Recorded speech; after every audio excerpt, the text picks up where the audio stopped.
Very importantly, the embargo on all Venezuelan oil remains in full effect.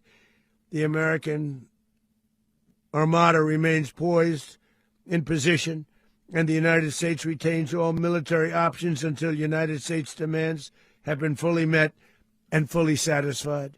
And they were sent by Maduro to terrorize our people, and now Maduro will never again be able to threaten an American citizen or anybody from Venezuela. There will no longer be threats. For years, I've highlighted the stories of those innocent Americans whose lives were so heartlessly robbed by this Venezuelan terrorist organization. Really one of the worst. One of the worst. They say the worst. Americans like 12-year-old Jocelyn Nungari from Houston. Beautiful Jocelyn Nungari. What happened to her?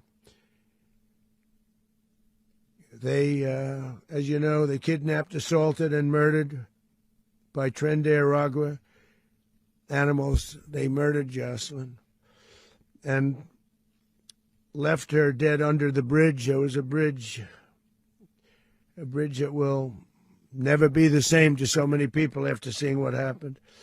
As I've said many times, the Maduro regime emptied out their prisons, sent their worst and most violent monsters into the United States to steal American lives.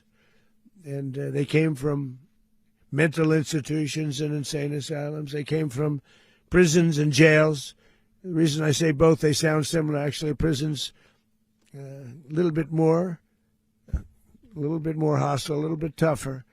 A mental institution isn't as tough as an insane asylum, but we got them both. They sent from their mental institutions. They sent from their jails, prisons.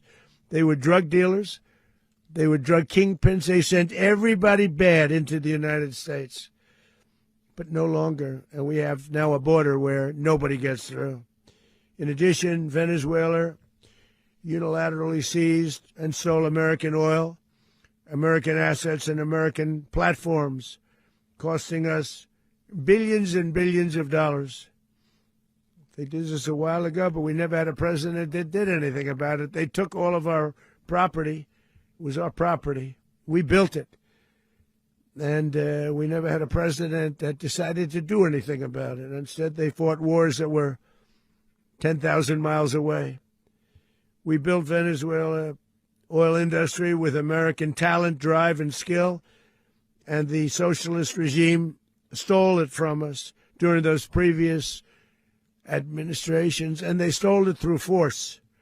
This constituted one of the largest thefts of American property in the history of our country. Considered the largest theft of property in the history of our country. Massive oil infrastructure was taken like we were babies, and we didn't do anything about it. I would have done something about it. America will never allow foreign powers to rob our people or drive us back into and out of our own hemisphere. That's what they did. Furthermore, under the now deposed dictator Maduro, Venezuela was increasingly hosting foreign adversaries in our region and acquiring menacing offensive weapons that could threaten U.S. interests and lives. And they used those weapons last night. Potentially in league with the cartels operating along our border. All of these actions were in gross violation of the core principles of American foreign policy, dating back more than 2 centuries. And not anymore. All the way back, it dated to the Monroe Doctrines. And the Monroe Doctrine is a big deal. But we've superseded it by a lot. By a real lot. They now call it the Donroe Document. I don't know. It's Monroe Doctrine.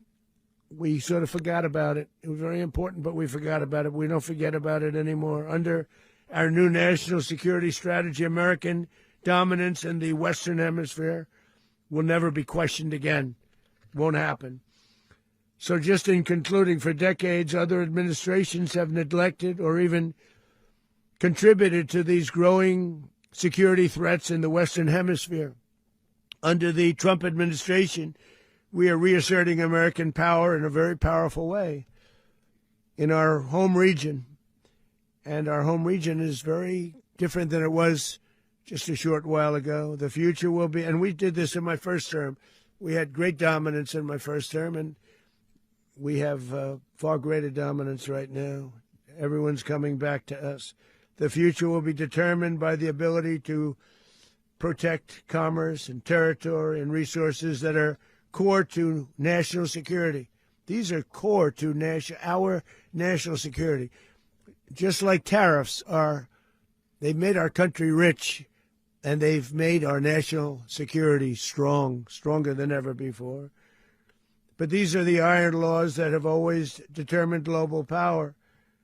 And we're going to keep it that way. We will secure our borders. We will stop the terrorists. We will crash the cartels, and we will defend our citizens against all threats, foreign and domestic. Other presidents may have lacked the courage or whatever to defend America, but I will never allow terrorists and criminals to operate with impunity against the United States. This extremely successful operation should serve as warning to anyone who would threaten American sovereignty or endanger American lives. Very importantly, the embargo on all Venezuelan oil remains in full effect. The American armada remains poised in position, and the United States retains all military options until United States demands have been fully met and fully satisfied. All political and military figures in Venezuela should understand what happened to Maduro can happen to them, and it will happen to them if they aren't just fair, even to their people. The dictator and terrorist, Maduro, is finally gone, and Venezuela people are free. They're free again. It's been a long time for them, but they're free. America is a safer nation.